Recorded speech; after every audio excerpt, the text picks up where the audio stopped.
Donc là, effectivement, on a les deux F1 de race. La race au premier plan et la race pro juste après, derrière. Donc la grosse différence se situe au niveau de l'étrave, où sur la race classique qu'on connaît, on a une étrave plutôt pénétrante, avec vraiment un avant pointu. Et là, ça fend l'eau, on va dire. Alors que là, on a beaucoup plus quelque chose qui va planer, qui va être beaucoup plus en glisse, avec effectivement ce redent qu'on voit bien sur le côté.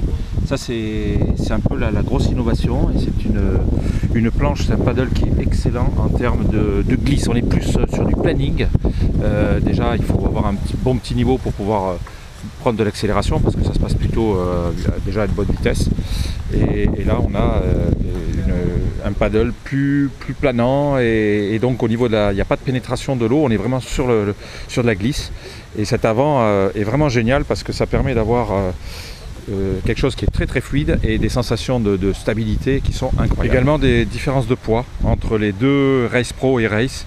On a les différences de poids de l'ordre de 3 kg à peu près, la Race Pro étant vraiment très légère, qui atteint vraiment, parce qu'on est sur des carbones poncés, on le voit d'ailleurs, cette coloration légèrement poncée, et donc gain de poids très important.